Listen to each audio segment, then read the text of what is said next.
Ladies and gentlemen, can I please have your attention? I've just been handed an urgent and horrifying news story, and I need all of you to stop what you're doing and listen. I am that dude, Bodkins. Yeah, DP lost like, beef. Yeah. Right. When he's wondering, like, he's like, I Patty to patty. One style, like no weight classes. Yeah, basically, like I said, there's been a couple guys that are like, It's ridiculous. No way. There's nobody else out there. He's your guy. That's just not my mentality, bro. Like, Yeah. Leave the ladder down. That's my always like, hey, somebody helped you out. Why not help somebody else out? Return. Give a big round of applause for the one and only Bodkins Show. Or bringing Craig Counsell down the interstate in a move unexpected. I had people. I'm going to repeat that again, folks. I didn't stutter. Welcome to the Bodkins Show.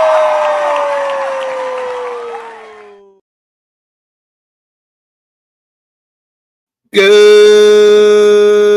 morning, everybody. Welcome to another episode of the Bodkins Show, The Weekly Dump. I just realized I misspelt it at the title, so there's that. We'll have to fix that when we're done. Oh, man. We missed you last week. Obviously, Thanksgiving, we decided to take the week off. But, man, what to get into. I just got to go ahead and dump this shit out. And sure, Johnny will have some thoughts on this too. This fucking golden bat fucking rule that Rob Manfred is thinking about implementing this, where if you haven't been up to date, pretty much at any point in time in any game, a team can decide their best hitter wants to, combat at that point in time. So let's just say it's the Dodgers and, Shohei's nowhere near the lineup and bases are loaded. And then like, okay, not a pinch hit, but a golden bat rule. Let's bring him Shohei. He can pinch hit here. The fuck kind of Mickey Mouse bullshit is this? You're already starting to slowly ruin baseball, Rob Manfred, with all this other extra bullshit. This is maybe get off my lawn type shit. You're trying to generate drama. That's not how you can't generate drama. That's for TV shows. Live sports is natural drama. I would actually rather see if the guy who is batting 280 or 270, can he come up with this career defining hit other than maybe the golden star? I get that what you're trying to do, but it's Mickey Mouse. It's bullshit kid little league crap where it's just like you're making up rules on the fucking fly. Let's get fucking rid of it. Don't ever. Why would you even leak that out? Why would you even think whoever's idea that was, that should have never even been brought up? Like, how does that even happen? Man, it'd be cool if Shohei was here. What if there was a rule where they could just do this, put this person in at any time? Whose idea was that? And then the next person be like, whoever he told that to them, be like, that was, and didn't look at that person and say, that's the dumbest fucking idea I ever heard. Why didn't that person say that to them? And why did then they decide to run this up the chain to Rob Manfred? Or maybe it was Rob's idea and somebody should have told Rob that he's an idiot. And then to leak it out into the press to make sure the press knows so everybody else knows that you're a fucking idiot. Got to be the dumbest fucking thing ever. But man, like this, I don't know. It's definitely Mickey Mouse. It's bullshit, Little League. It does sound like they're not going to do that anytime soon, but it should just be like never. Rob Manfred should just come out never. It doesn't make sense. We're ruining the game of baseball. We're not going to do it. I'm sure a guy who's a baseball purist like myself, my co-host, you guys know who it is, Mr. Yankee fan Johnny Cruz. Johnny, have you heard about this golden rule bullshit? Yes, I have heard about this, and I'm with you 110%. It is a stupid Mickey Mouse rule. Just the thought of it is honestly aggravating, because there's already some stuff that he's implemented. Like I hate the whole runner on second base and extra innings. Like that's not baseball. Same. Yeah. I like the pitch clock. I like speeding up the game to try to get more stuff happening a little quicker. So that has actually helped the game. But they've already like made the bases larger, and you've seen how people have stolen more bases lately than before. But this thing about the golden at bat, and I guess it was something where it was like several years ago on Dan Le Batard where the commissioner made the comment that I guess it had been thrown out there. I don't think he came up with the idea, but I think either one of the owners or somebody thought about it or whatever. But it's a stupid rule. I don't think it'll ever happen. I give them credit for trying to come up with ways to kind of help generate some attention towards the game, make the game a little bit more exciting, but to fundamentally change the game that way, because that's what you would be doing, to have somebody be able to bat at any point in time. That's not the way you do it. And like you said, I want to see if that 270 hitter can come up clutch. That's what makes the drama and makes it that much more exciting. Can he come through in that big moment? Can this person make a name for themselves? Yeah. Right. Instead of trying to, artificially make something, what I'm saying, some drama out of it by implementing that rule. So it's a dumb thought. Again, I give them credit for trying to come up with stuff, but that's a bit much. It is Mickey Mouse, like you said. So I don't want to see that in my game. And I love baseball, and yes, the analytics have made it hard to watch at times when it's basically home run, walk, or strikeout. So I do want things to like make the game more pleasing, more entertaining to watch, but not implementing a golden bat rule where you can just put your best hitter to bat up at any situation like that. You can't do that, man. Because then what's the next thing is, your reliever, you're going to have him come in the fifth inning to get one guy out, but then you can still use him in the ninth. Like, you know what I'm saying? Like, that's what's next. Like, that's what's next. Right. Yeah. So, I think, and I think it might have been purposely leaked out there. Like, I don't think Manfred, like he's actually said that he doesn't like it. He was just saying that that's something that he's heard, that people have brought up. So I think they discussed it at the winter meetings, I thought. Well, the winter meetings actually start today. They're going over there today. So you know what I'm saying? I think it was leaked out, in my opinion. It was probably leaked out just to see how people would react to it, so that way he can be like, you see, it's the stupid thing. Because ultimately we need to remember that he works for the owners. You know what I'm saying? So he needs to do what the owners want him to do. But I think it might have been leaked out so that he can go to them and be like, see, this is it's not going to be accepted well with the fans. So let's just get this out of the way now. But it's a stupid ass rule that they were thinking about. So I don't see it ever happening. So I'm not worried about it. Yeah, the pitch clock thing, I'm not like I'm indifferent on. It's like I don't care. There's not enough data out yet to like, is this better for the arms or worse for the arms to speed it up? The one rule I'm with you. I don't like the ghost runner on second. Oh my God, it's horrible, bro. I don't like that. Like, and they don't do it for the postseason, thank goodness. Then why are we doing it for the regular season? Why is there separate rules? I get it because they don't want like 20 inning games, but you know what? So what? Like, what I mean? As a fan, like, if I pay tickets, like that's free baseball, baby. Give it to me.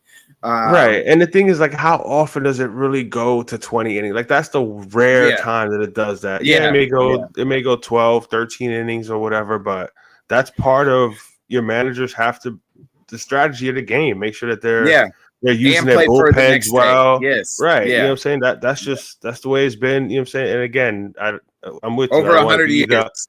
I don't want to be the old man. I'm get off my lawn type of we thing. We are the old man get off the lawn. We are, but and again, I want them to do things to make the game, more fun and more exciting.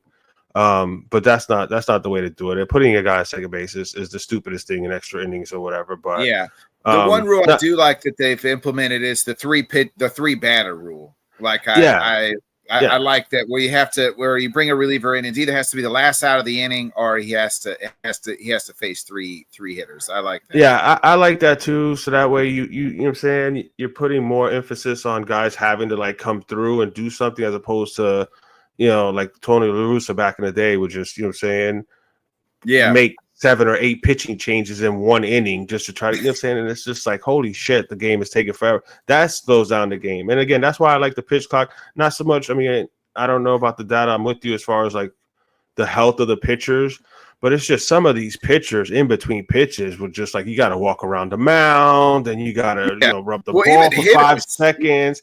Right. And I'm glad they did that too. Hitters had their whole routine where they had to step out and readjust their batting gloves. Like, why the hell do you have to readjust your batting gloves after every pitch, even if you didn't swing?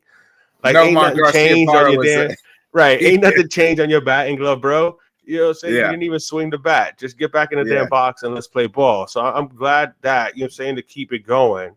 But yeah, don't make these Mickey Mouse rules, man. Just let the game play and you know what? Get rid of the damn regional blackouts and shit like that and let people actually watch their teams. And then maybe your game will grow a little better that way. You know what I'm saying? Instead of being greedy for the money. So stuff like that they can do to make it better for the fans. You know what I'm saying? So hopefully they find ways to do it that way. But I'm with you. And some other baseball news. We missed it last week. Blake Snell to the Dodgers in another pretty major deferred payments. I saw a thing where they from like the years, like they're going to owe $100 million to players 10 years from now, plus because they've deferred all this money. Right. Yeah. I mean, and that's a loophole that they found in the whole tax, in the whole tax thing, in the whole luxury tax thing. And props to them for finding it. But at the same time, like there's got to be some way to like, come on, man. You know what I'm saying? Like we can't allow that to just continue to happen. You know what I'm saying? Right. But there's going to have to be something that's going to be collectively bargained to counteract that, because, I mean, the luxury taxes are put in there for a reason or whatever. So, the Carlos, the Bobby Bonilla payment. Yeah, but that's instead of the $1 million that Bobby Bonilla is getting, these guys are going to be getting $20 and $30 million or whatever the hell it's going to be. But like Shohei, basically he gets his salary is $2 million a year, so $68 million a year is being deferred. That's insane. It's same with Blake Snell. Right. I believe who was the infielder? The Yamamoto kid that they got from Japan as well. Well, I think it was Inman. They just re-signed his contract too. A lot of it was deferred. Right. And then, Carlos is absolutely right. You got to account for inflation. So, I mean, the payroll and stuff's going to go up. So it's not going to affect them as much in 10 years as it would right now. But it's just crazy. Hopefully they find a way to, like I said, to kind of combat that, because that just seems like. Do you think baseball needs a salary cap? I think they do need a salary cap, and I'm with you, but they have to implement a floor as well. You can't let these teams that are, bitching and moaning and complaining that they don't have any money just continue to pocket the money. You know what I'm saying? So if they're going to get a share of the revenue, then they need to put it back into their team. So if the salary cap is, I don't know, $220 million, then make the floor at least 100.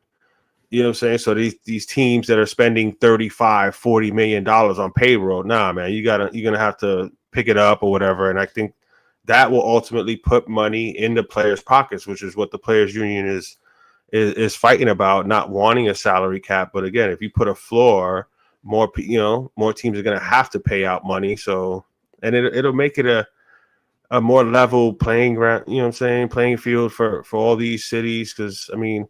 Like there's some cities that just know that they have absolutely no shot of making a playoff run or whatever. So that's another way to help draw interest into your game if you actually make it, that some of these teams that usually have no kind of chance actually may have an opportunity, because they may have a chance to be able to re-sign their own players if there's an actual salary cap, as opposed to knowing, okay, well, we got him for 4 or 5 years, and then we got to trade him because we're not going to be able to afford to pay him.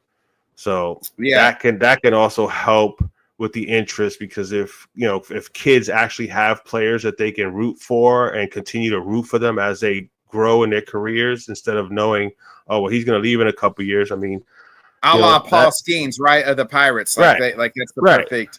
Like, Yeah, like he's we a all know perfect Bodkins example. is not gonna. He won't play more than 6 years as a Pirate, maybe 5. You know what I mean? Right.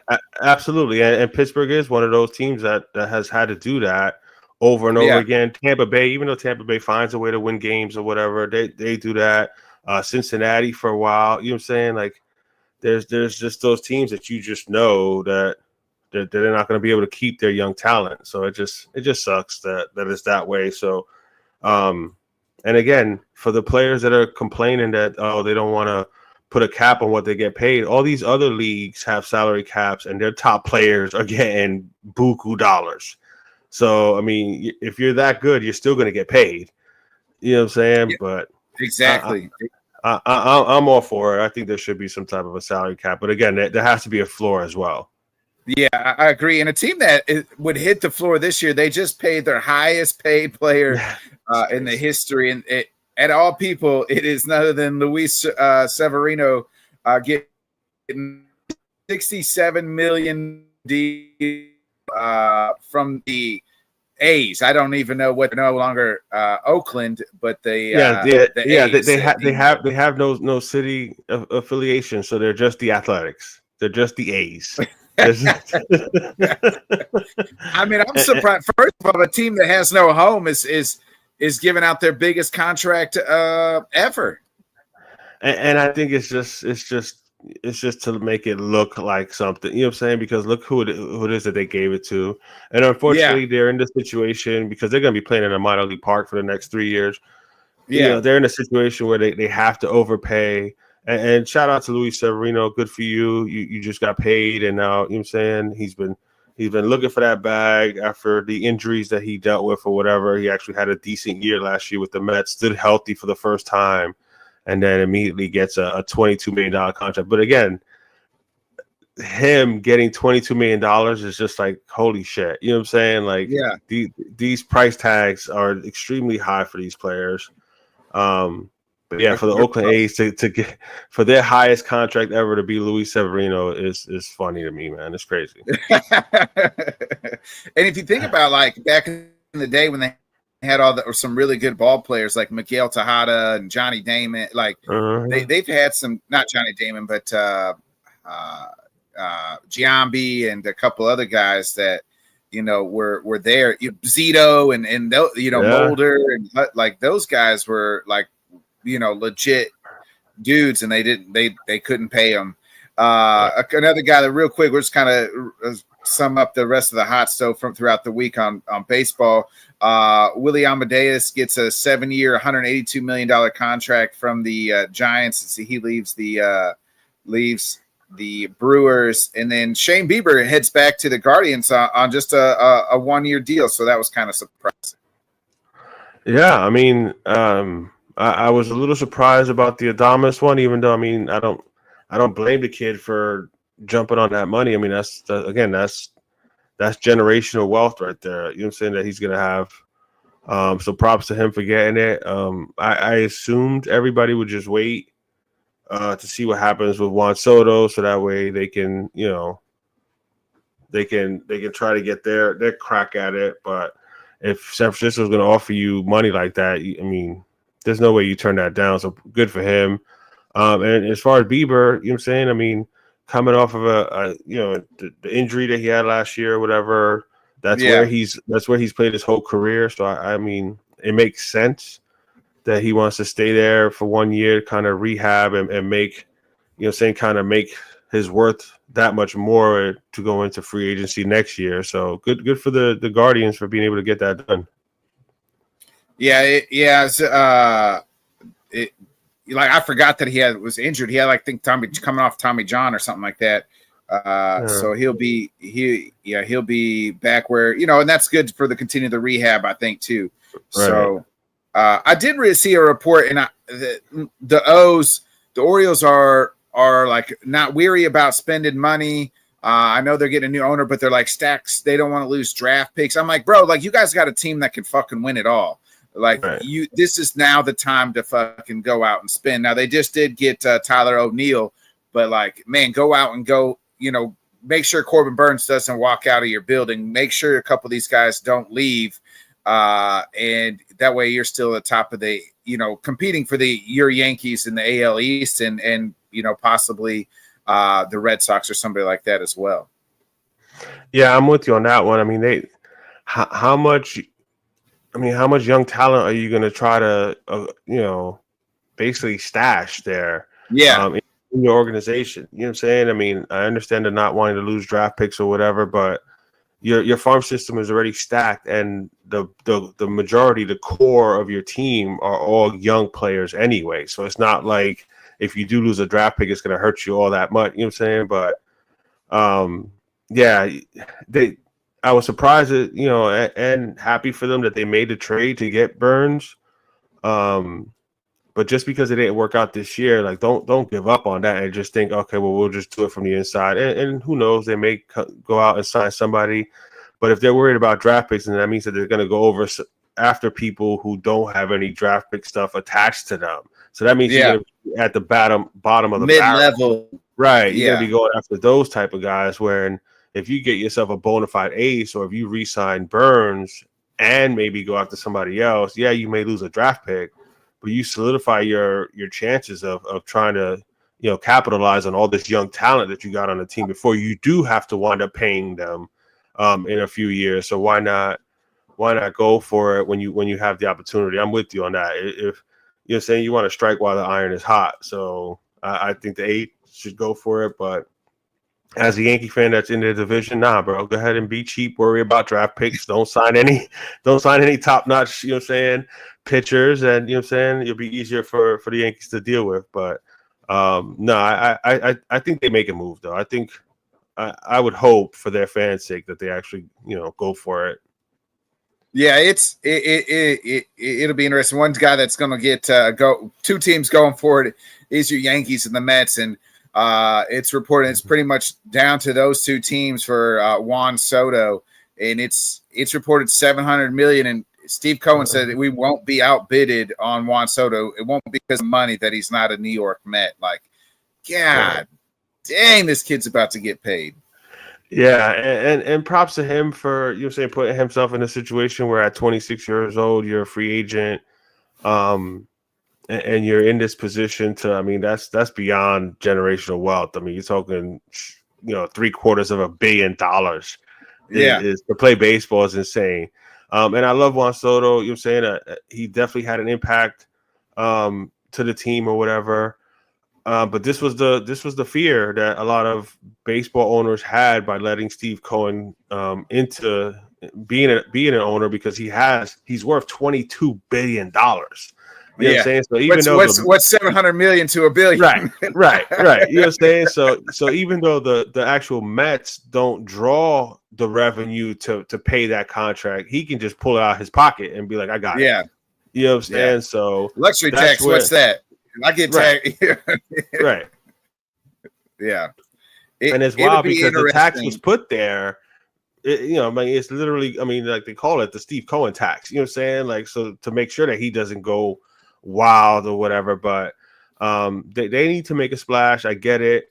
The Yankees are showing, and I'm proud, I guess, of Hal Steinbrenner that he's actually committed to trying to make this happen with this kid. So it's not like they had a number in their head and they said, nope, that's it. If it goes past this number, we're going to be out of it. They're actually going after him. You know what I'm saying? So hopefully, if it's just because Steve Cohen, I guess, has already leaked it out that no matter what offer he gets, he's going to pay 50 or whatever million more. You know what I'm saying? Yeah. So with that being said, I think it's going to be on Juan Soto to bro, where do you want to play? You know what I'm saying? The Yankees have already basically showed you, bro, we'll give you top dollar. You know what I'm saying? So if the number is $701 million because you want to make sure you beat Shohei Ohtani, we can make that happen. Now this guy over here in Queens is gonna keep throwing the 50 million more, 50 million more, 50 million more. Are you seriously gonna want us to go all the way up to $1 billion just because he's crazy enough to continue to pay? Do you want to be a Yankee or not? So I'm hoping that his year with the Yankees, his relationship with Aaron Judge, he talked about Aaron Judge being one of the best teammates he's ever had. So hopefully it's a matter of, okay, the Yankees are willing to give me top dollar. You know what I'm saying? I know this crazy guy over here in Queens is willing to give me more, but, all things being fairly equal, you know what I'm saying, I'll stick with the Yankees. But at the same time, if he does wind up going to the Mets, in my opinion, I know a lot of Yankee fans are like, oh, man, we don't want to have to see him playing in Queens. I'd rather him playing in Queens than going to the Red Sox or to the Blue Jays where we got to play that motherfucker, to win the division. You know what I'm saying? So if it happens, Met fans are going to feel good about that they got Juan Soto and the Yankees did. Good for you. You know what I'm saying? That's the whole little brother syndrome where I just want to pat Met fans on the head. Like, good for you. You got Juan Soto. Happy for you. You know what I'm saying? But I'm not going to stress it because I would hope that they have a plan to, you know what I'm saying, their plan B or whatever, because there's other holes to fill in this Yankee squad. It wasn't, you know what I'm saying, it's not just Juan Soto. They have some good young talent coming up. So hopefully they can make it happen. But, I mean, it's already up over $700 million. But if we actually hit 8, then it's strictly because of Steve Cohen is just continuing to pile money on top of it. So at that point, it's like, bro, you're gonna keep going back and forth. Then you really don't want to be a Yankee. You just want to be the highest paid player ever. Yeah, so yeah. If 750 million is that much different than 700, like at that point, is it really though? You know what I'm saying? Yeah. I mean, we're giving you 700. He's willing to give you 750. Like that $50 million is really gonna, you know what I'm saying? Come on now. Yeah, so. I kind of agree there. There's one thing that you said, like your Hal's going after him, trying to make sure, like, I think like Hal is tired of hearing like your dad would be rolling in his grave right now. Yeah, you know what I mean? Like, and that's probably the truth. Like, you knew with George was in town, like there wouldn't even Steve, like he would probably walk across to Steve Cohen's office and bitch slap him across the face. Yeah, I was about to say it probably would have been like all in the papers and shit. Like George would have been like taking shots at him and shit like that or whatever. So that would have been entertaining, you know what I'm saying? But how is he doesn't have the temperament of his dad or whatever, so he doesn't come out like that or whatever. He is more of a businessman as far as that is concerned, but at the same time, I like what he's done as far as that's because the business was like responsible. But at the same time, trying to give the fans what they want because he knows that what Yankee fans expect from the Yankees. So he's doing a good job. At least he's trying.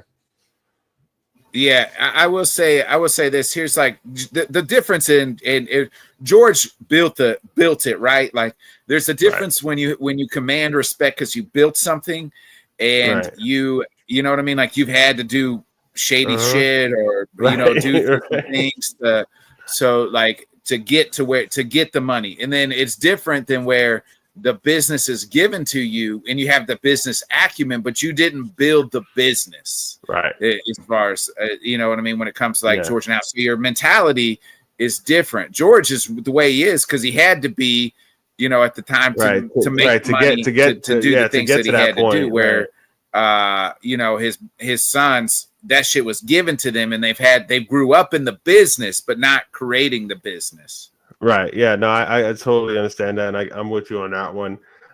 George had to make it happen. These guys were it was given to them. Yeah. But no, like I said, it's gonna be interesting to see. Do I want Juan Soto to be a Yankee? Sure. You know what I'm saying? He's one of the greatest hitters I've ever seen. He definitely changes the lineup and the whole temperament of the team.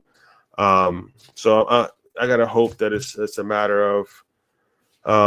He enjoyed his year there, and if the money's relatively close, like because the decision's supposed to be made. There was rumors that it could be made at the winter meetings. Saying that are coming up. And I'm sure they want to be the talk of the winter meetings. So, I mean, what else? It's supposed to be happening here, like his decision, I guess, in the next. In the next couple days or a week or whatever. So I'm hoping that we hear it tomorrow. Like just start the winter meetings that way. You know what I'm saying? Just announce it. Announce it Monday morning. Like a LeBron James. Well, I mean, sit down with he's a great baseball player. He's a phenomenal hitter. He's a really good baseball player. But yeah, he's not at the stature of where LeBron was when he made his decision. I know. I'm just yeah. And I would hope Juan Soto ain't that type of dude. I pray that he ain't that type of dude, but you never know. But I mean, I'm just saying if they announce that like tomorrow at the winter meetings, like that's all they're going to talk about all day.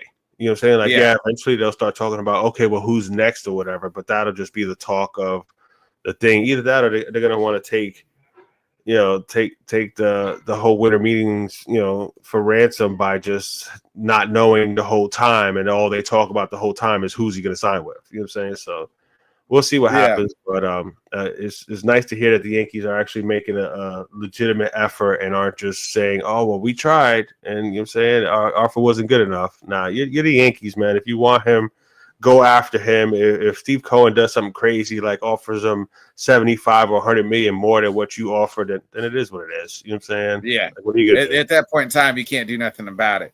Right. Then you switch. pivot, get some pitching, and again, you know what I'm saying? There's a lot of good players out there that you can build a ball club with. Let's switch to some college football. We had finally had the conference championship games. You got to be smiling a little bit, Johnny. Your Hurricanes got some help yesterday as SMU loses to Clemson in the ACC championship game. Oregon rolls over Penn State. What a classic between Georgia and Texas, where Carson gets hurt at the end of the first half. Georgia wins in overtime, 22-19.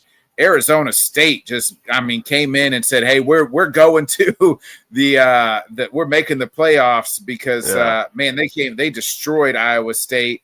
Boise State gets their win in, and so it'll be interesting here how this kind of plays out on Tuesday. But I think the Hurricanes got a little help yesterday. You would think, and they would like to make you believe that that's what happened, but they ain't trying to let the Hurricanes in that motherfucker. That's why they did what they did as far as the seeding. They made sure that if another team does happen to squeeze in there, it's going to be Alabama. You know what I'm saying? That's why Alabama's going to be already in. They were already in the playoffs, right? But that's what I'm saying. Season. But now you're going to have people, including Dabo Sweeney, making a case. Oh, that's a playoff team right there. They need to be in the playoffs. Why? Because your bitch ass don't want to play the Hurricanes. You know what I'm saying? Like he don't want nothing to do with Miami and Cam Ward. You know what I'm saying? So I'm glad you phrased it and set it up the way you did, because I think it's a crock of shit, and that's why they ranked it the way they did to make sure that regardless of what happened here, unless BYU lost and there was even more of a train wreck, there's no way that they're going to allow Miami to get into it. And again, it was their own fault for not handling their business and beating, you know what I'm saying, Syracuse in Syracuse. Like that's on them. You know what I'm saying? Yeah. But you got a kid that was a Heisman, you know what I'm saying, in the Heisman talks for the majority of the season, and you're not going to give them an opportunity with just 2 losses, but you're going to allow Penn State with 2 losses. And who the fuck did Penn State play? Nobody. And then they got stomped out at home against their rival Ohio State, and then they just got beat down again to Oregon. But you know what? Like we talked about before, those early preseason rankings are why these teams are where they are now, because they were given those rankings before the season even freaking started. So there's no way for them to drop off. Instead of them actually having to work their way up to those spots, they were already given those spots. So now it's hard to get them out of there. But I would take Miami over Penn State. I would take Miami over Texas, but Texas has been ranked. Who did Texas beat this year? I'll wait. Exactly. They ain't beat nobody. And the two games that they were playing, a legit top-notch SEC team, they lost both times to Georgia. You know what I'm saying? Their biggest win is Vanderbilt. You know what I'm saying? So again, there's a case to be made for the Miami Hurricanes to be in there. They should have handled their business, and there wouldn't even be a discussion. They could have played Clemson themselves, or they could have played SMU themselves. But there's no way that they're going to allow Miami to get in there at all. They'll keep SMU in there, or they'll do some shit like that or whatever. But if you're not part of the Big Ten, or you're not part of the SEC, then, you know what I'm saying, you can't have 2 or 3. You know what I'm saying? They're going to make sure they keep the SEC and the Big Ten teams that have 2 losses in there over an ACC team. Well, yeah. I mean, the ACC I'm with could you, get- Carlos. I admitted it. You know what I'm saying? I mean, the Miami Hurricanes, they did it to themselves. They should have handled their Yeah. business against Syracuse, and there wouldn't even be an argument here. But the fact Well, that two you know what I'm ACC saying? teams could get in. Clemson and SMU could still get in. Right. I'm looking. So ESPN did like what they think is their like final like mock-up Right. here, projecting the final seeding. So they got Oregon at obviously Oregon's in. They're 13-0. They're the only undefeated team in the nation, right? Georgia, who won the ACC, is they got them as the 11-2. I think like everybody's in agreement that they should be in, obviously. Yep. And how good is Georgia Tech? They beat Miami, and then they gave Georgia, everything that they get in. That actually makes Miami look pretty good, I thought. Right. and again, Miami's 2 losses was like by a combined, 8 or 9 points, whereas some of these other teams like got stomped out. You know what I'm saying? Penn State got beat down. You know what I'm saying? Texas got beat, convincingly, both, by Georgia. You know what I'm saying? So, like, some of these other teams that are higher ranked, like, got beat down, where Miami lost, 2 close games. Granted, they shouldn't have lost those games, but, again, if you're going to take all of that into account, then, let's be real about it. But, again, if you're not in the SEC or the Big Ten, then they're not worried about you. Yeah. Then they got Boise State. Right. And how does Boise State get to play their conference championship at home? Like, what kind of bullshit? That's where their conference is built. Okay, but come on, man. Like, talk about some Mickey Mouse shit. You know what I'm saying? Like, you can't find a neutral site to play your fucking conference championship game. You just, you know what I'm saying? You let Boise State have a home game? Come on, man. I don't know if I want to take the. I don't know. I would probably take the fields, Carlos, against Oregon. But man, Oregon has looked like an absolute wagon all season. Yeah, I mean, you got to give them their props. I mean, they stayed undefeated. I mean, if you dissect their schedule, I mean, I'm sure Yeah, you can ask the same questions as far as like who they beat. But for this to be their first year in the Big Ten and for them to go undefeated, you got to give them their props. You know what I'm saying? So yeah. Props to them. They took care of Ohio State early on, too. You know what I'm saying? So they did what they had to do. They got Arizona State at 4. Then they got Penn State at 5. Penn State ain't the 5th best team in the fucking nation, bro. That's what I'm saying.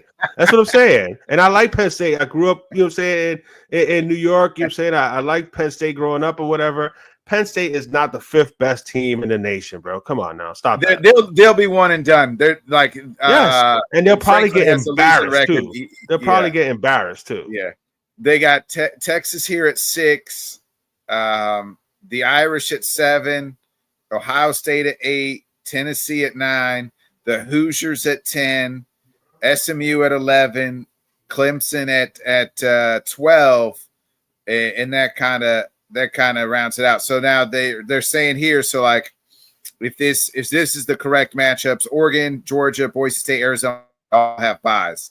And then the first round game would be Clemson versus Penn State. I would probably take Clemson to win that game. Absolutely. Because it's Clemson State.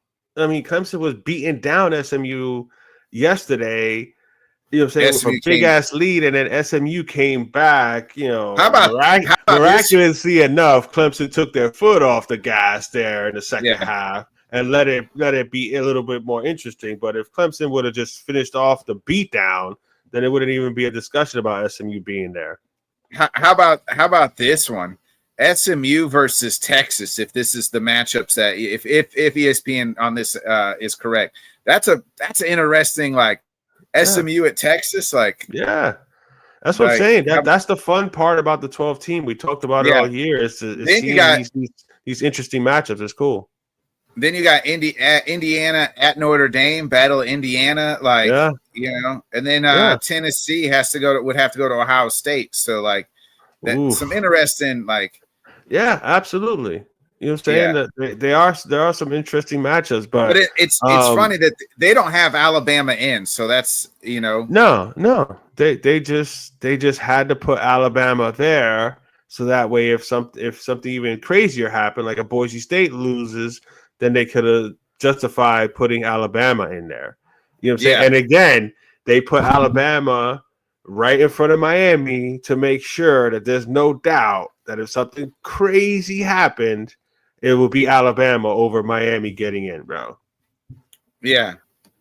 But I mean, again, so I like I said, I like Penn State growing up, and I've always rooted for Penn State to play well and to win. You know, obviously, unless they're playing the Canes, I hope they get absolutely fucking destroyed because they don't belong in the damn playoff, bro. They, you know, what I'm saying that they're two big time games. They got stomped out both times. You know what I'm saying? And again, if you look at all these teams, the majority of all these teams were all preseason ranked in these spots in the top 10 or whatever. You know what I'm saying? So it almost makes it impossible for them to fall out of it. You know what I'm saying? Because they're supposedly playing other ranked teams at the time, but yet you're ranking these teams without them having even played a game.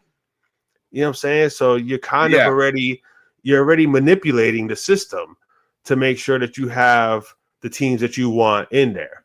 You know what I'm saying? So it is what it is. That's my little rant there. But Miami should have freaking beat Syracuse, and it wouldn't have even been an issue. But they have the first round. The first round games would start not next Saturday, but the Saturday after, December 20th and 21st. So. Yeah, I'm looking forward to it, man. I've been waiting for this all year. Like you mentioned, the matchups are going to be a lot of fun. You know, that Tennessee one. Oof, I can't wait to see that one. Yeah, if we don't know if that's just the that's just ESPN guessing.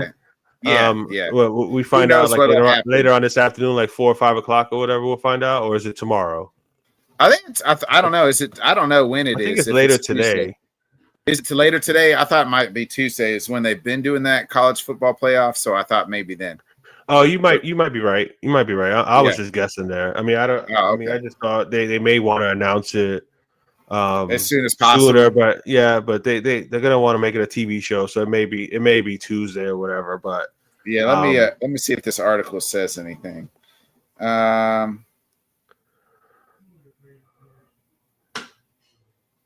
it's this is what we've been waiting for all season to get to the playoffs, and there are some good matchups. That Notre Dame, the Notre Dame Indiana one is a nice one. Like you said, SMU Texas. In-state rivalries, like, you know what I mean, like some things that and it's going to be a lot of fun. And then it's going to be interesting to see what happens when we get to those teams that got the buys or whatever. But hopefully we have some good football games and teams don't get exposed and we see a bunch of blowouts. You know what I'm saying? So real quick, I want to touch something on the NBA, and that is the struggles of Mr. LeBron James in the Lakers. I don't know if they got their ass beat against the Heat a couple nights ago. He's like 0 for 19, and at one point, and at 3 points, he's struggling from shooting. The range is father time finally come for LeBron James, or is this just a struggle at the start of the season for him? The Lakers are the exact same spot they were last year under Darvin Ham as they are with JJ Redick. So there's that as well.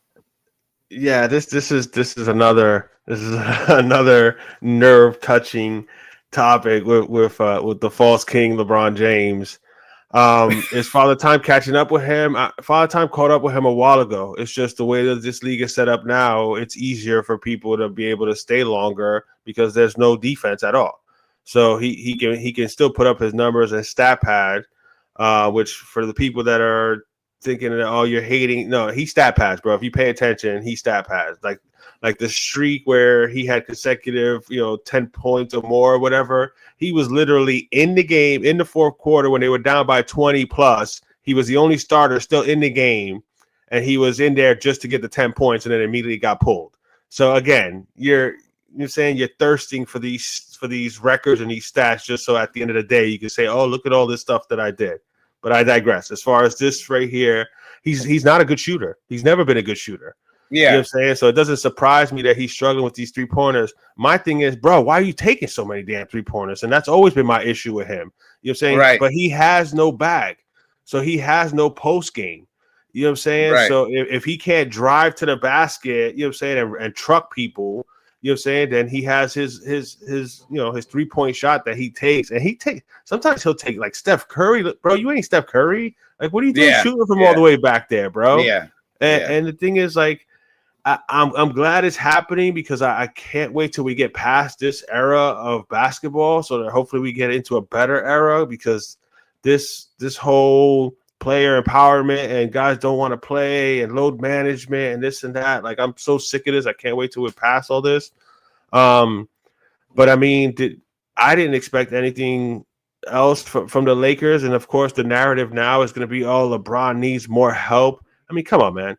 How about Anthony Davis needs more help? Well, let's be real. Yeah. You know what I'm saying? Anthony Davis needs more help, not LeBron James need more help. How about LeBron James actually put a little effort instead of trying to, because you heard the whole he wants to play 82 games.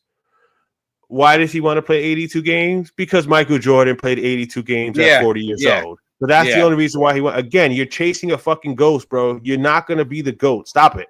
You know what I'm saying? So if you really want to help your team win, you know what I'm saying? Even though they don't care about that anymore, because it's not all about championships. You've heard him say that. It's not all about championships, because you know you're never going to catch Michael that way.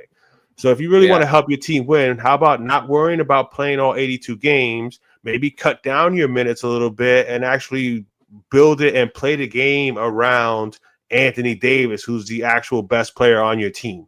You know what I'm saying? Because they have some good pieces on that team. Don't let them fool you by telling you that he needs more help. He's like negative 130 something, bro. You know what I'm saying? In the plus minus. You know what I'm saying? So, but the media's never going to want to admit that, because they all work for Clutch Sports.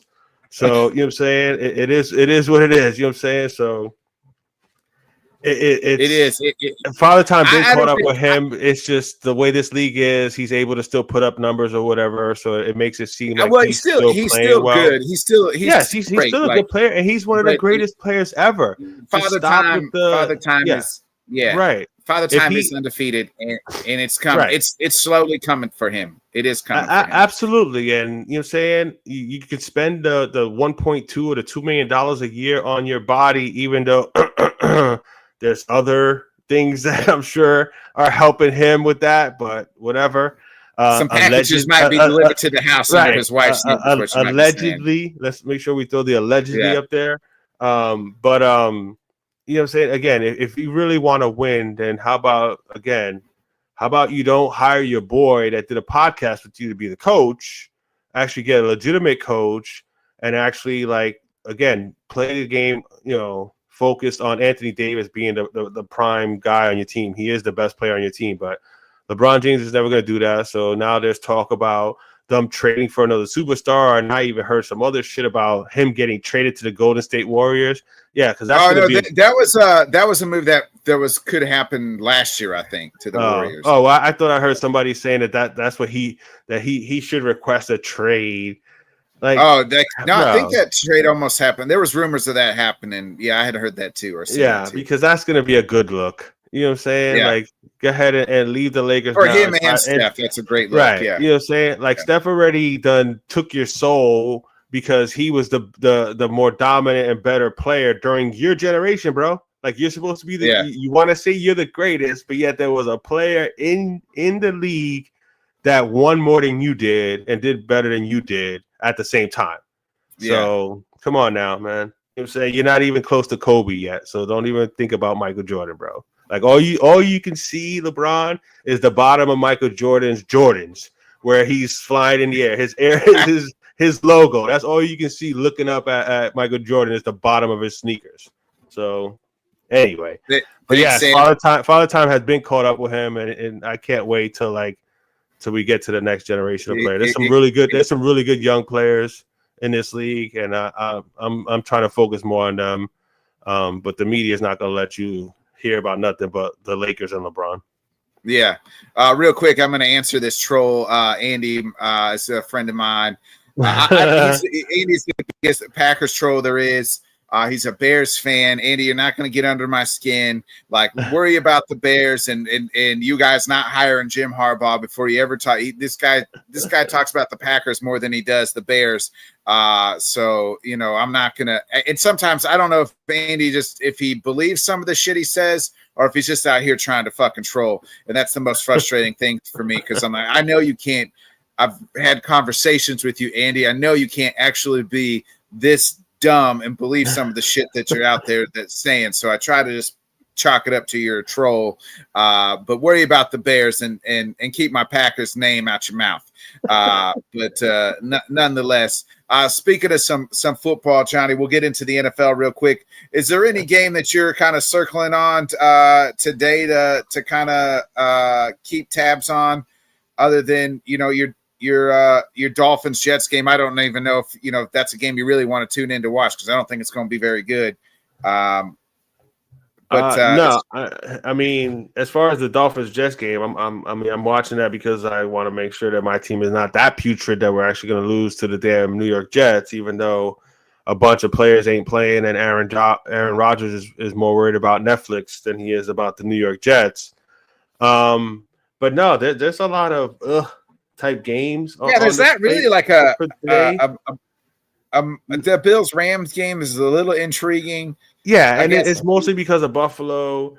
Yeah, Seahawks Cardinals is at I was gonna say Seattle at Arizona only because like they're both actually competing for that division. That's how bad that division is right now. Yeah. And Arizona just lost a couple weeks ago in Seattle, so Arizona really needs this game. So that's just a little intrigue there. Again, even though I'm a Dolphin fan, like I love watching Josh Allen play, man. I have to admit that. You know what I'm saying? The kid is fun to watch. Going up against a Rams team that again is in that NFC West and needs this game. And then of course you got Chargers at KC tonight, which should be a fun one. I mean, if Trevor, what's up, Sam? If Trevor was in that game, that'd be an interesting one because I mean, you're my boy, so I follow all my boys' teams to see how they're doing or whatever. So that one would be a little bit more interesting. You guys better handle your business because I picked you guys to win this game. Sam. Yeah. So you better beat Jacksonville, especially with Mac Jones at quarterback. But I mean, I would say Seattle, Arizona. That's it to me, right? Like. Yeah, I guess the Kirk Cousins revenge game, you know what I mean, where the Falcons go to but I think this Minnesota needs to make a statement right here. You know what I'm saying? Atlanta is struggling right now. They lost 3 in a row. They're not playing good football. Minnesota needs to like put it on Atlanta, especially if they're going to stay close to Detroit and what Detroit's doing, and you want to stay ahead of Green Bay. Pittsburgh, Cleveland. You know, AFC North games are always interesting when it's divisional games like that. On the field, it's interesting, right? And again, with the wild card that is Jameis Winston, you never know. He could throw for 500 yards, 5 touchdowns, and 5 interceptions. And is Russ Wilson Russ Wilson's got to be comeback player of the year, right? I think he should be definitely in that conversation, if not getting it, especially considering like the shit that he took last year with Sean Payton, basically embarrassing my man. You know what I'm saying? Yeah. In Denver, and if you look at his stats, he didn't play horribly last year. I mean, he wasn't playing as well as he's playing now. But it goes to show, you know what I'm saying, you put a former champion into an organization like Pittsburgh, with Mike Tomlin and that organization, that history, the way they, you know what I'm saying, the way Mike Tomlin runs his franchise, man. Like, good for Russell Wilson. I'm happy for Justin Fields as well. Hopefully, you know what I'm saying? Like, if he's smart, he stays there unless they get rid of him for another year. Well, I mean, both of them are one year quarterbacks. So, like, you're probably going to re-sign Russ. And I think Fields probably could get a job someplace else. Yeah, I mean, but what a good situation for them. But I'm happy for Russ. As far as, you know, his name and whatever, because he was getting dragged through the mud last year or whatever. Yeah. And I mean, a lot of it he brought upon himself with the way he acted, whatever, in Seattle and stuff like that. Yeah, he's definitely the kids like to say a little cringe. Yeah. He's not a little. Motherfucker is cringe. He is cringe. But he's playing well. And again, the Pittsburgh Steelers just continue to do it. But yeah, I think he should definitely be in that conversation for a comeback player of the year. And then I'm gonna be interested to see if Bryce Young could keep it going with the way Carolina's been playing lately. You know what I'm saying? Like, I don't expect them to win this game, but I picked them to cover. I like what I've seen out of Bryce Young. He looks like, you know what I'm saying, like stuff's slowing down a little bit for him. So I'm glad that he got the opportunity. And again, another example of these young quarterbacks. Like, you got to give them opportunity to like actually grow and learn and stuff like that. So it's gonna be interesting to see what happens there. But no, as far as like key games today, I would say Seattle, Arizona, and then the nightcap tonight should be a fun one. Yeah, I was getting ready to say Jim Harbaugh. Yeah, Jim Harbaugh Yeah. and his Chargers going into KC. KC has just been getting by these last few weeks. Yeah. But saying it's Kansas City, so at any point in time they can put it on somebody. But I like the way the Chargers play, so it's gonna be interesting to see how that game goes. An opportunity for Justin Herbert and the Chargers to make a little bit of a statement if they can go into Kansas City and get a win here. Yeah, and keep their playoff hopes alive. Yeah, absolutely, because it's getting kind of tight, and Denver is on a hot streak right now. Yeah. So, all right, let's get into our reviews of the week here. You said you were doing Creature Commandos. I never even heard of this show. Yeah, Creature Commandos is an animated show on HBO Max. It's a DC Comics vehicle. James Gunn took over DC Comics after all the crazy, stupid shit that DC did over the last several years. So he's kind of rebooting the DC universe, and this is the first thing of the new universe with this Creature Commandos, and it's basically Suicide Squad but with monsters. Okay. So I mean, it's a fun a fun show. The comic book was from back in the day. They had like Frankenstein and stuff like that, but it's got the Bride of Frankenstein and some of the other ones. But it's the animation is more comic book style, so it's really cool to catching a flashback of like watching a comic book or whatever. But it's the story seems pretty good and interesting. It's just been the first couple episodes. The series just started, but I wanted to touch on it in case you and other people that don't know anything about it. But it's a real interesting concept. It's fun. It's not for kids. There's some raunchiness to it. There's some nudity to it. Okay. Yeah, and there's a lot of blood. But yeah, it's an interesting show there. It's definitely better than Suicide Squad. Suicide Squad was hot garbage, those movies. But this is, again, it's animation, so they can do a lot more with that. And then the whole monster aspect of it makes it a lot of fun. So I'm enjoying it so far. I'd give it a 3.5 out of 5 so far. But definitely, if you have an opportunity, Thursday nights it comes out. The first 2 episodes already came out. And they come out on Thursday nights on Max.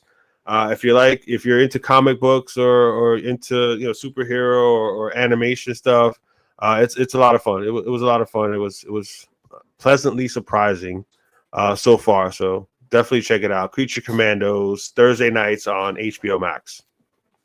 All right. Well, I mentioned this earlier. It came out a couple weeks ago. It dropped the same day Kendrick's album dropped, which Kendrick's album was a 5-star album. But my man Ice Cube put out I wouldn't say a classic, but just good what you expect from an Ice Cube album. A couple good songs to add to the playlist, folks, is It's My Ego, So Sensitive, and Egomaniacs with Busta Rhymes and Killer Mike, and Talking About These Rappers. A couple of my favorite songs.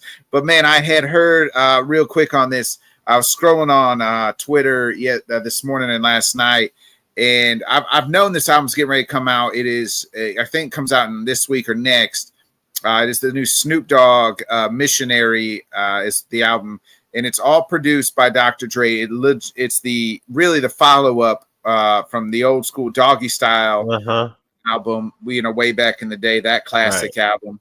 And this is the first one where Dr. Dre has produced every song for Snoop on it. Mm-hmm. And they got this joint where he mixed in with, I'll send it to you on Twitter, but Mary Jane's Last Dance by Tom Petty. Yes. And Dre was in his fucking bag.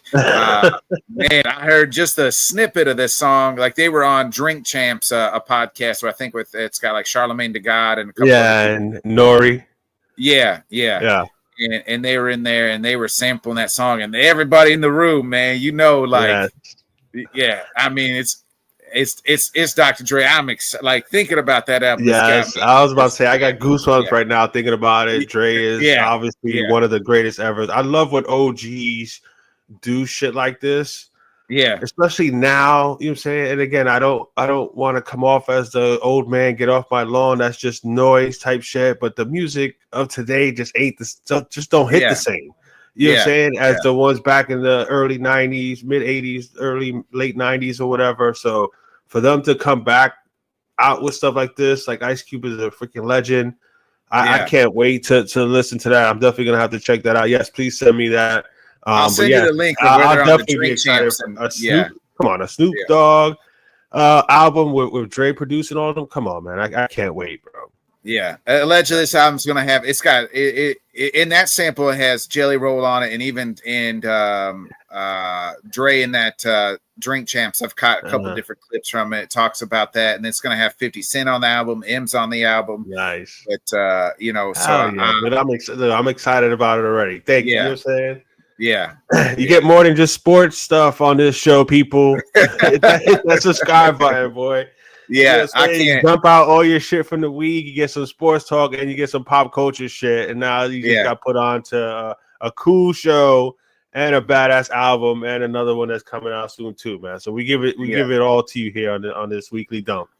Yeah, amen to that. But yeah, the Ice Cube album is your typical good, like just that West Coast. Yes, that smooth, like just the chilling vibe. Yes, I mean, Cube's got a little bit more that swagger, anger, to where like when you're in the gym as well to add to the playlist. So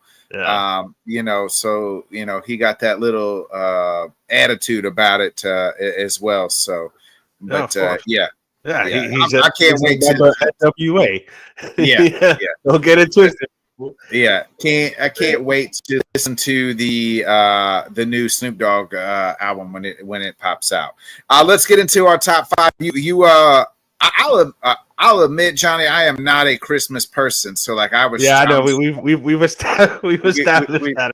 I could have done top five reasons why I don't like Christmas, but we will. Hey, we can do. That could be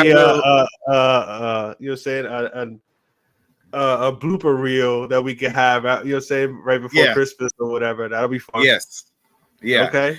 But the top five best Christmas decorations. What do you got? All right, and this one was just, the top five decorations. I mean, how many freaking decorations are there for Christmas? Let's be real. So number five, and this one I went back and forth with my wife. Shout out to my wife, Jen, love her. She's a Florida girl. I'm born and raised in New York. I had snow in my life growing up the whole time. There ain't no snow down here in Florida. You know what I'm saying? But they do make snow in a can. And you can spray that shit on your windows. And she was trying to gig on me for saying that that I should have put it on the list. But you know what? God damn it, I'm gonna put it on the list. Snow in a can. You know what I'm saying? When you ain't got no snow, you got to come up with something. So you can spray that shit on your window, and like Joey said from Friends, give it a little Christmas looky. You know what I'm saying? To where it looks like you might have some snow, even though you don't have any snow. So snow in a can is my number five. Hate on me all you want, people. I hate it. I don't mind like people who do like we do it. We used to do it. We haven't done it in a couple years now, but like. I think it's cool, like people who do like they put up like window stickers of like a whole scene and things like that. I'll put that as my number five. Yeah, no, that's a good one there too. If you're not gonna go with the snow in the can, you can always put the sticker of the snow on your window. So that's a good one. But again, I did it more to irritate my wife, throwing that on my list. But to be real, but now my number four, I'm going with lawn ornaments. You know what I'm saying? You got your plastic Santa, you got your reindeer and all that stuff out there on the lawn. So I'm not a fan of those big stuff blow up motherfucking things. I'm not either. And again, I'm glad you said that because that's where she was trying to sway me to put on number 5 was the big inflatable shit. I and hate like them. to me, I'm not the biggest fan of those. Like I'm good with the big inflatable Santas. Yeah. Just give me the little plastic ones that you can just, stick into the ground with the reindeer and shit like that. And if you're gonna be into the whole religious thing and you want to have the little plastic baby Jesus and the whole thing, go for it. You know what I'm saying? But I got lawn, plastic lawn ornaments and stuff like that as my number 4. Yeah, I'm okay with that. I'll put that as my my number 4 as well. Like just like the lawn ornaments, not the big blow up shit. I don't know what it is. I'm just not a fan of them. Yeah, it feels like a bit too much. Yeah, you know what I'm saying? Yeah. Like, and I'm for like we, there's years that we usually try to go drive around. Like there's certain neighborhoods where, like the whole block, like they just go all out with their houses, so you can actually drive through the entire block and stuff like that, and just see all. And I love seeing that. You know what I'm saying? We've always took the kids to see that stuff like that. It's great. I ain't doing that shit. I'm not. You know what I'm saying? I'm not Clark Griswold where I'm gonna do that shit to my house and put all that time into it or whatever. But I love checking it out. But I always loved more of the actual ornaments, the plastic ones and stuff like that, as opposed to just a big inflatable thing. It just doesn't feel right for Christmas. Or are the ones where you just like stick into the ground? It's like in it projection ones. Like I'm not huge on those. Like I have 2 of them at my house, but I feel like they're kind of a little lazy. If that's the only thing if that's the only thing you got, you ain't even why are you even doing it? That's what you're just doing the 2 projection things. Like and that's the only thing you got. Like I got other lights.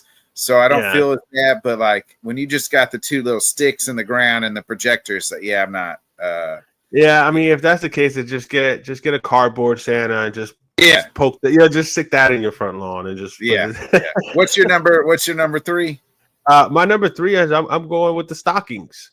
The stockings for everybody is going to be my number 3 decoration. I don't know if people will consider stockings as decorations, but no, that's of course everybody in the fam has one, so we make sure that everybody has their stocking there underneath the tree, and everybody's is individualized for them. You know what I'm saying? So everybody has we don't have all 5 of them looking the same, you know what I'm saying? Because there's 5, there's 5 JCs, you know what I'm saying? We're all JC and in the Cruz clan.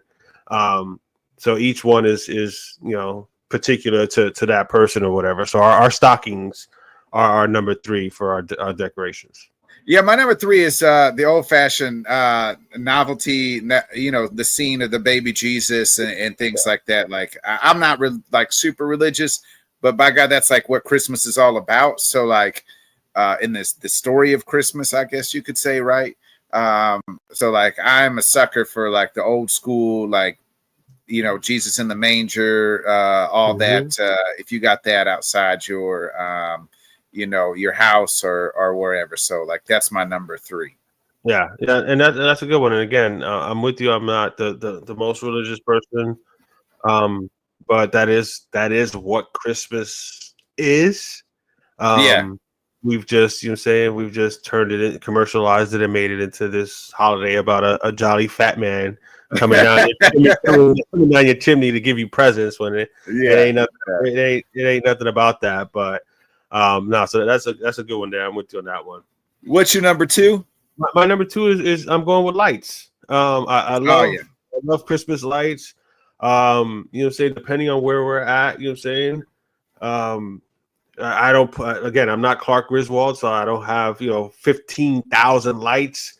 But we say we have the lights around the windows and stuff like that, and then we have one out where we in the back patio, stuff like that. But I'm a big lights fan. I like the ones that have the different patterns of how they blink and stuff like that. Like I'm glad that they technology has gotten to that point, whatever. And it's not just regular, just lights on. So I like the ones that have the different patterns and stuff like that. So I'm going to go with Christmas lights as my number 2. Yeah, I'm like lights in it, man. I love the people. I don't know how the hell they do it. The ones that like can match up fucking music and the lights with the fucking music. Yeah, that's badass. Like, yeah. I don't know. Hey, kudos to y'all people who do that shit. Yeah. But yeah, that's definitely my number 2 too. Like that's what's your number? It's got to be the tree, right? It's got to be the tree, bro. It's got to be the tree. No, number one, it's got to be the Yeah. tree. And again, growing up in New York, it was always an artificial tree. It was always a plastic tree. It wasn't until I moved down here and got my wife where we actually started having real trees. There's a big ass difference, bro, between having a real tree and having an artificial tree. The smell in the house for that whole month plus or whatever with the tree is awesome. Just going to get the tree is cool now. You know what I'm saying? I look forward to that, and more when the kids were younger or whatever. Everybody's grown and shit now, but the tree is absolutely number one. We spend a few hours all together, decorating it and stuff like that. So that part of it is like meaningful to me as well. Especially as they've gotten older, they still come so that we can all do that together. Yeah, and we're still like hanging up ornaments. Like my kids are getting older, but it's like we're still hanging up ornaments that they made at like when they were little. Like those are my favorite ornaments too. Are the ones that the kids made when they were small, or if we bought it specifically for them when they were small. Like we've got a Vader one, and we've got all type of different ones for like what they were into that year, stuff like that. But the tree is absolutely number one. Yeah, it's got to be number one. My favorite, the old school, like Christmas Story, when they're the parents at the end are sitting there and the old big old bulbs and the tinsel tree, and the snow coming down. Such a perfect setting for Christmas right there. But tree's got to be number one. Yeah, I'm with you. And again, you said it perfectly with that scene there at the end of Christmas Story. Again, growing up in New York, we didn't have real trees and stuff like that, but that was like that image there.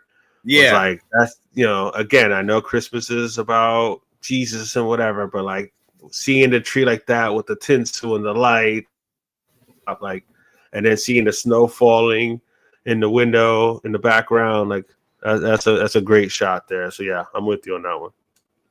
Yeah, definitely. Well, that pretty much wraps up this weekly dump. John, you got anything else you want to dump out before we get out of here? No, just, I mean, again, with the holiday season, again, be nice to each other, show, appreciate your loved ones. Life is short and crazy stuff happens in your life. So, be grateful for the people that you have around you. Show love, be good to each other. It'll come back. It'll come back to you. The energy you put out there is what the energy that'll come back to you. So be good, and good stuff will come back to you. It may not always seem that way, but with my almost 50 years of life experience, it tends to.